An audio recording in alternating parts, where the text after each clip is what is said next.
بیت المقدس جس کے ساتھ ہر مسلمان کا دل دھڑکتا ہے اور محبت دل میں پائی جاتی ہے، تو بیت المقدس کے ساتھ ایک مسلمان کا رشتہ کیا ہونا چاہیے، کس طرح کا ہونا چاہیے، ارشاد فرما دیں۔ دیکھیں، نبی پاک صلی اللہ تعالیٰ علیہ وسلم۔ وآلہ وسلم نے بیت المقدس کے فضائل یہ احادیث طیبہ کے اندر بیان کیے ہیں، اور مسجد اقصیٰ کے حوالے سے یہ ارشاد فرمایا کہ یہاں پر نماز پڑھنا یہ 25,000 نمازوں کے برابر ہے۔ یہاں سے احرام باندھ کر آنے والے کے لیے الگ سے فضیلت نبی پاک صلی اللہ تعالیٰ علیہ وسلم نے بیان فرمائی۔ اور جو بیت المقدس ہے، اصل میں یہ قدس کے اندر شہر ہے، قدس، اس کے اندر یہ بیت المقدس مسجد اقصیٰ ہماری موجود ہے۔ یہ بنیادی اعتبار سے ابھی تو صرف ایک فلسطین کا علاقہ ہمارے یہاں یہ علاقہ کہلاتا ہے، ورنہ حقیقی اعتبار سے یہ ملک شام ہے۔ صحیح۔ اور ملک شام جو نبی پاک صلی اللہ علیہ وسلم کے زمانے میں تھا، وہ آج کا جو سیریا ہے، جو ملک شام ہے وہ، اس کے علاوہ لبنان ہو گیا، اردن جس کو جارڈن کہتے ہیں، اسی طرح جو خود فلسطین یہ ہو گیا، بعض حصے جو ترکی ہے اس کے، اور بعض حصے یہ مصر کے،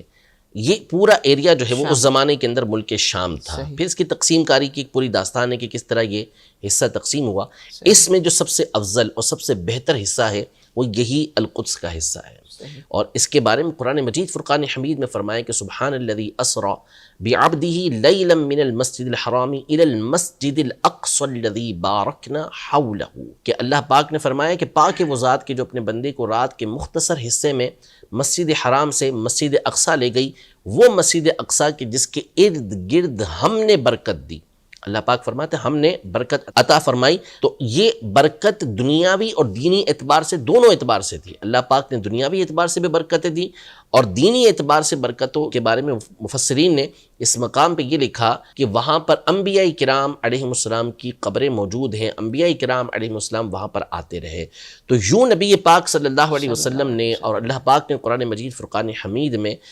مسجد اقصیٰ بیت المقدس کی فضیلتوں کو بیان کیا ہے، اور اس کو ارض مقدس قرار دیا گیا ہے۔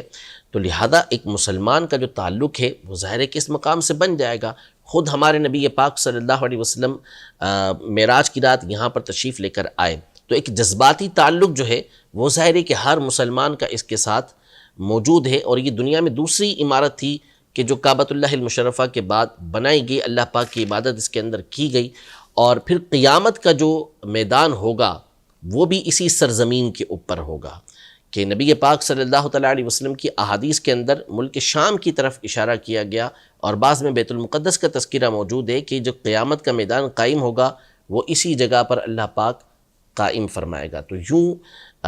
اس بیت المقدس سے، اس مسجد اقصیٰ سے، اس علاقے سے ہمیشہ مسلمانوں کا یہ تعلق رہا ہے، اور قدیم سے علماء نے بڑی بڑی کتابیں فضائل شام کے اوپر، اور بالخصوص بیت المقدس کی فضیلت کے اوپر ضخیم 2 جلدوں کے اندر کتابیں تحریر کی ہیں، جس میں خاص بیت المقدس کے فضائل کو بیان کیا ہے۔